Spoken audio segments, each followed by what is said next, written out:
春节前夕，民进党当局突然喊停原计划3月解除的赴陆禁团令，让岛内旅游业者错愕愤怒，直言损失惨重，吃不下年夜饭。近半个月过去了，这一事件在岛内不断发酵，舆论痛批民进党仍未给出合理解释及妥善处理方案。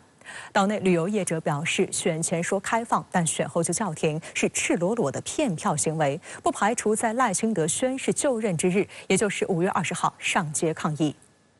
我们是严重的受害者，所有的业者早就已经规划，然后付航空公司定金，收了客人。你现在临时来跟我们说6月1号不行，我们是真的想要抗议了。突袭式的宣布，让我们业者非常的错愕、难过。相关的投入、相关的宣传、相关的筹备呢，那几乎就等于是白做工。甲辰龙年除夕之前2天的2月7号，台当局交通观光主管部门突然宣布，即日起停招赴陆旅行团，针对已招揽成团、出发日期介于3月到5月底的，仍可按计划出行，但6月1号之后不再出团。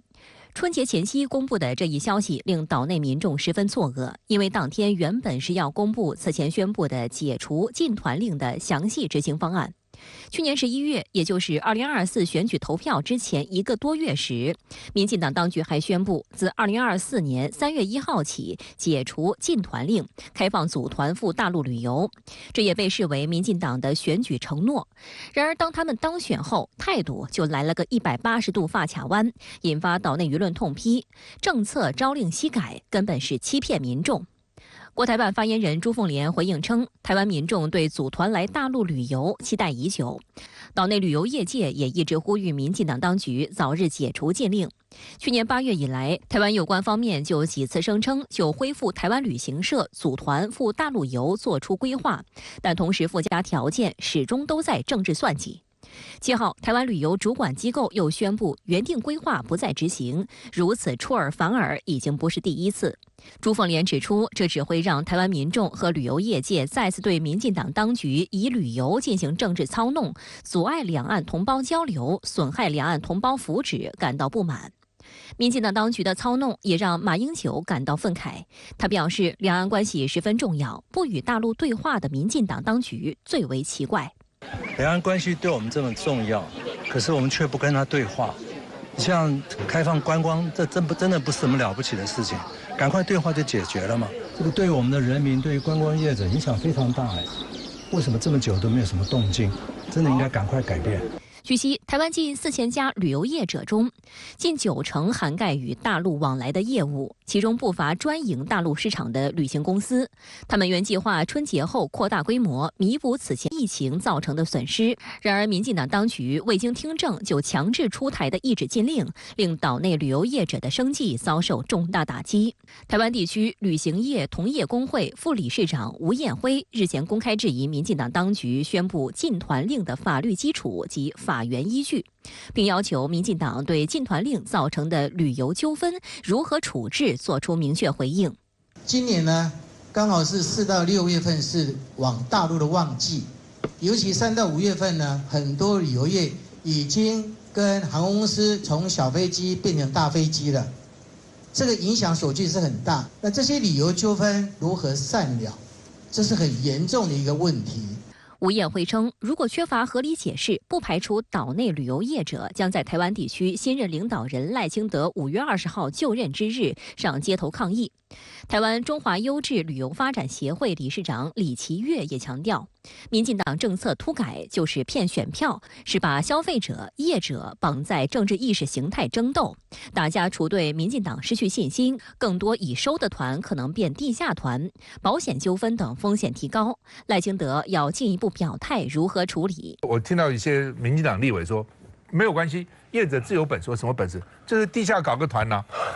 问题是我们明明能够在桌上吃饭，为什么要？你为什么要逼着我们在墙角吃饭呢？而且这个不对嘛，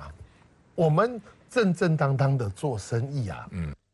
大陆连续多年都是台湾同胞旅游的热门目的地。有岛内媒体统计，台湾东南旅游社、易欢旅游社等多家旅游公司均已招收约6000名游客于3至5月赴大陆旅游，且安排好约400至500名游客于6月赴北京、昆明、九寨沟、张家界等地旅游，但突然被叫停，他们不得不全额退费，并协助有需要的旅客转为自由行，而相关手续非常繁杂，一连串的事情令从业者及游客都震惊且愤怒。对于民进党当局出尔反尔，岛内多位民意代表及媒体人都喊话赖清德，不要食言而肥，不要赖皮。选举之前，因为旅游业者说要上街头抗议几千人，所以民进党说我们马上开放，马上开放。那选完了你也当选了，你怎么可以食言而肥呢？选举之后短短不到1个月，竟然言而无信，食言而肥，这个是最光速的竞选支票跳票。请问赖清德，你还敢讲说信赖台湾吗？你还敢讲说有什么诚信吗？我们在这边公开的呼吁赖清德，你不要赖皮。颇为蹊跷的是，民进党当局公布的禁团令的最后时间节点为6月1号，也就是赖清德宣誓就任之后仅10天之际。